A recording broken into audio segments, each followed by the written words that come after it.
Dr. Ventureyra, maybe you can explain when Rita first came to you what she was presenting with. Yeah, she came about 3 years ago. She was referred by Dr. Keane, by the neurologist, and she was having seizures. She was getting lost, she was having memory problems, and a lot of seizures. So that was the first thing that came to the attention, and then MRI showed that she had a brain tumor in the left temporal lobe. And what did you do at that point? Well, she had evaluation before and then surgery. So we removed the tumor 3 years ago, and she did well. The seizures improved. And then more recently, she started having seizures again. And usually when seizures come back after the surgery for a tumor like this, that this was a benign tumor. Mm-hmm. So she had surgery only. She didn't require any other treatment than surgery. The seizures came back, and usually that's an announcement that is telling you that the tumor probably coming back.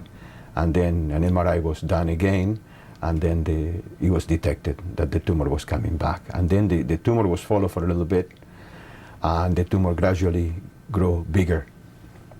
Is there a reason why it would come back? Don't know.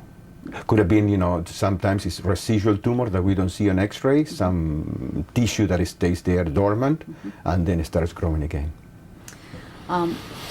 Today's surgery, when you had written a note to me, you said something about she might be awake for this procedure. That was a thought at one point, and discussed with the patient and with other members of the team, but then it was decided not to do it. Okay, so you're really not that close to anything? Well, I think we can do it safely. We are in the area close to the speech area, but I think we can do it without damaging the speech. The concern was the speech area, mm-hmm. but also we thought that she will not be the best candidate for awake. For a young person, it's not easy. Mm-hmm. And the level of cooperation you require during the operation, and it's a very, difficult for a young person, for a child. Rita wanted to have it awake if we said so she was very brave about it, mm-hmm. but we felt that it would be best for her to put her to sleep.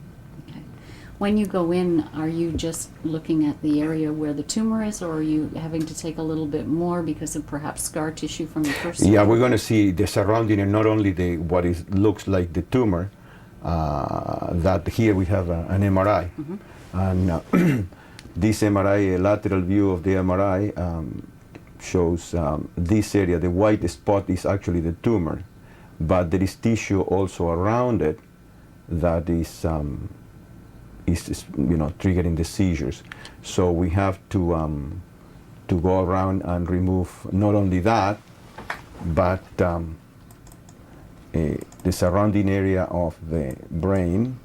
Like here we have abnormal tissue around the tumor. In this other, this we call the flare of the MRI, shows that there is not only that lump I showed you before, but there is tissue around that is abnormal. Could be tumor, could be some other abnormal tissue, what we call dysplastic brain, and all this is triggering the seizure. So we have to do a good resection of all that surrounding area. What we see white here is an empty space full of fluid from the previous surgery. The tumor was much larger before, was something like that. So now it's a tiny bit, but has come back, and this surrounding area. So all this, I think, is also a low-grade tumor. Not only the spot, but this could be dysplastic brain and tumor.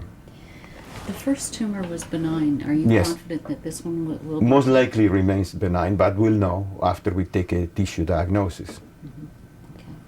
Will she require any special care after? Does she require radiation or chemo or anything like that? Or hopefully not. If this is the same tumor like before, she will need only observation. How long do you think Rita would be in hospital for this one? If everything goes well, she'll go home within a week, maybe 5 days. Usually within 5 to 7 days, she will be able to go home.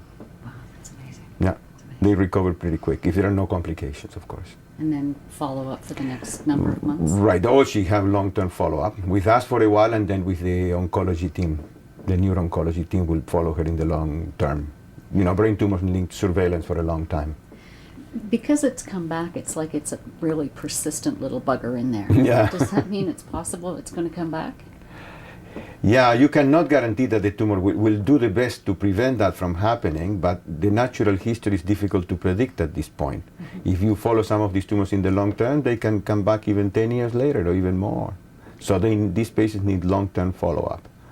So the prognosis is good because the tumor is non-cancerous, it's non-cancerous, but still there is a chance it can come back. We'll do the best to remove everything we see, but we cannot confirm the complete removal of all the pieces of tumor and tissue until we repeat the MRI after the surgery.